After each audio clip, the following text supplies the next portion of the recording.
Magandang araw sa inyo mga kasabong and welcome back ulit dito sa ating YouTube channel na Logis Sisiu Academy.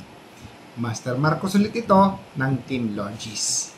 So, paparating naman ang istagan So, isa ito sa pinakamasayang parte ng buhay ng isang breeder na ma-harvest niya ang mga manok niya, maitali niya mga stags and makita niya na unti-unting bumabarako and nai-ispar na talagang magagaling up to the point na mailaban.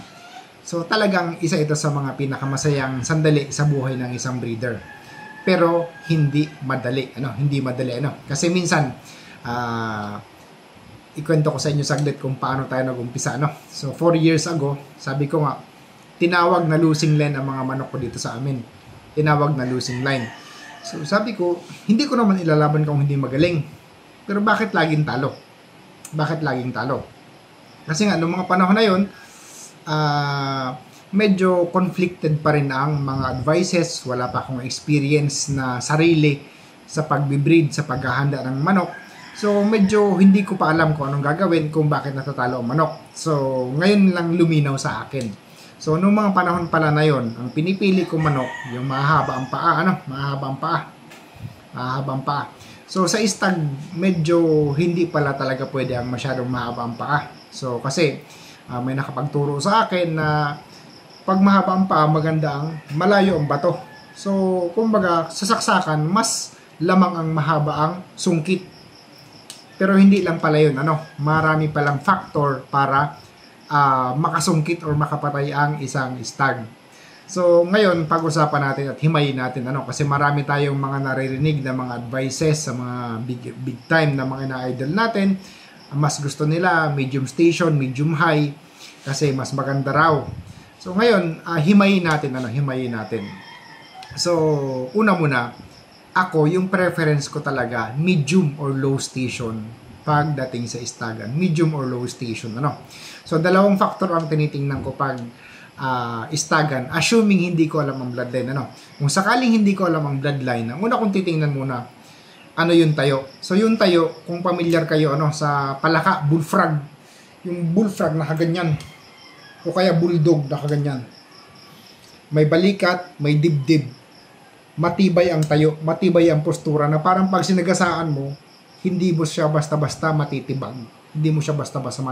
So, yun ang tayo na hinahanap ko sa manok postura, medium or low station, na may balikat, na may dibdib. Ibig sabihin, may katawan yan. So, bakit? Bakit yung dalawang yun ang hinahanap ko? Unang-una, sa stag na may balikat, na may dibdib, doon sila kumukuha ng power. Doon kumukuha ng puwersa. Ang manok na bulto ang katawan ng stag, pag pumalo yan, malakas. Sa istag kailangan mo ng power. Kaya sabi ko sa inyo dati, yung manok na mahaba ang paa, medyo nipisin ang katawan ng mga pinipili ko, pag nagpaluan, napipilayan kaagad sila. Yung inakikita ko sa ispar na inaabot ng paa nila yung palo sa katawan ng kalaban, hindi nila nagagawa. Yung pala, kulang sila sa puwersa. Kasi mahaba ang paa, pag asinta ng ganyan, pag palo, kung i-slow mo yung nag-wobble yan, gumagalaw. So pag pinitik ng konti ng kalaban ng pakpak niya, limitado na ang puwersang parating. So hindi na makakasugat ng malalim.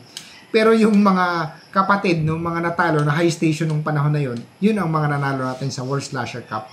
So doon ko natuklasan na pangkak pala talaga sila. So again, ulitin ko, dalawang hinahanap ko sa battle stag, assuming hindi ko alam ang bloodline.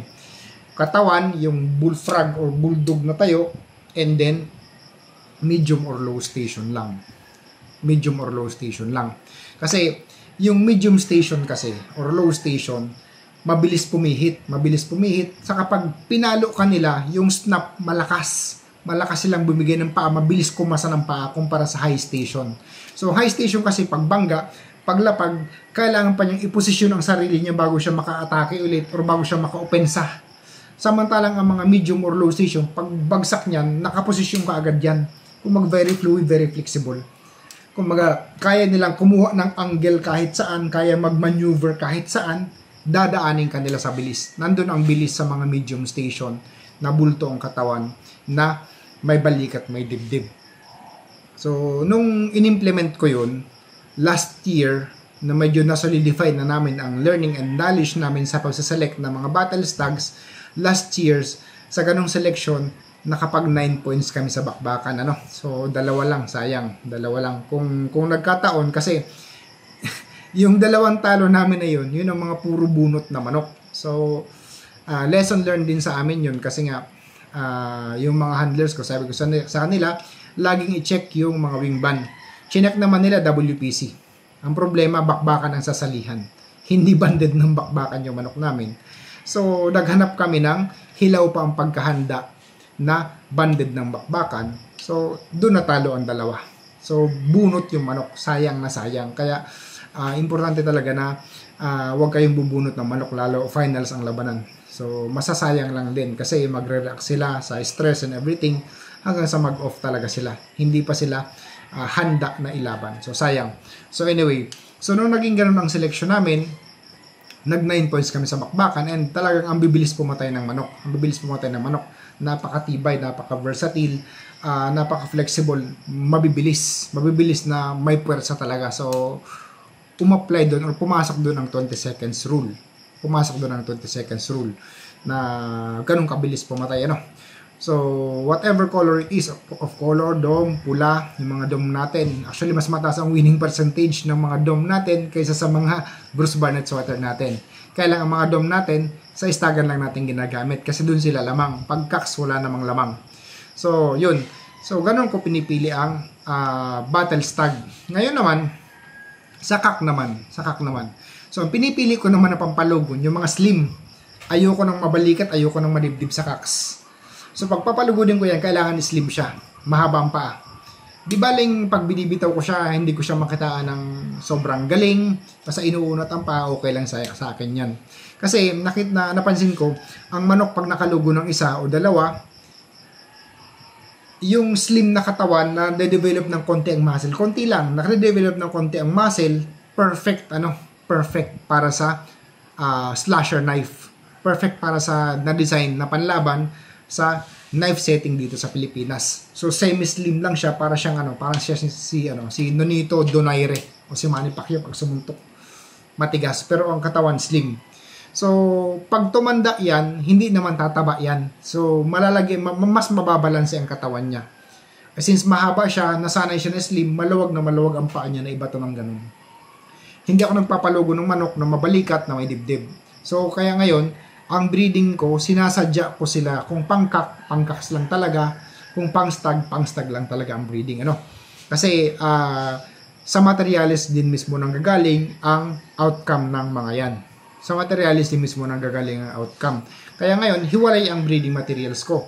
Pagdating sa paggawa ng stags, ng battle stags, ang breeding materials ko, mga medium to low station lang na broodcock or brood stags. Tinatabi ko yan. Pagdating naman sa cock season, pag mag-breed ako ng off-season pang cocks, ang ginagamit ko, yung kapatid naman nila na matatangkad na slim. Kasi talagang namamana. So, yun ang naging resulta. Kaya happy naman ako sa palabas. So, this season, since ganun na ang naging standard na selection natin, namin, tingnan natin kung uubra pa rin. Pero, kumbaga, I have high hopes lalo ngayon na mas na-improve natin, na mas mataas na ang confidence natin kaysa dati sa pagdating sa paglalaban. So I think medyo i-score ulit tayo ng medyo maganda-ganda ngayon, and yun nga, we will be fighting in Manila again. So yun yung selection ko sa stag. Kasi obserbahan nyo, pag binibitaw nyo yung stag, yung matangkad may bagal. So paglapag, medyo ang iba niyan mababaliko ng konti kasi kailangan pa nilang i-position ang sarili nila. Unlike nung medium or low station lang, paglapag nakaposisyon ka agad. Para silang parang mantis. Magaling mag-maneuver. Kayang gamitin lahat ng angle. So, yun ang napansin ko. Kaya sa high station, ang purpose niyan talaga is pang cocks. Kasi pag matangkad siya, sa cocks naman, hindi mo naman kailangan ng sobrang bilis. Depende sa fighting style ng manok. So, katulad ng mga Bruce Barnett sweater natin, malakas bumangga. So, dinagdagan ko sila ng height. Kahit medyo slim sila, hindi nila kailangan ng sobrang power. pumasok sa angle nila pagbanggaan, kuha na nila ang kalaban kasi cutting chicken naman sila eh. So, ganun yung pinipili ko sa mga manok natin. So, yun ang difference, yun ang difference ng selection ng stag, battle stag, at selection ng pang fighting cocks. So, yun ang parameters ko or standard ko. So, hopefully, sa inyo din, makadevelop kayo ng sariling parameters and standards para magkaroon din kayo ng version ng kwento na sinasabi ko, kasi ako lang lagi nagkukwento. So, hopefully, sana lahat kayo maging successful din. Sana kayo lahat manalo din sa malalaking labanan para talagang masaya ang pagsasabong. Magkaroon tayo ng sense of direction dahil hindi lang naman ito puro sugal, hindi lang naman ito puro labanan ng pera, kundi labanan din ito ng pasensya, labanan ng talino, labanan ng diskarte, labanan ng diskarte. So, yun. So, maraming salamat sa inyo guys. Magkita-kita tayo sa muli.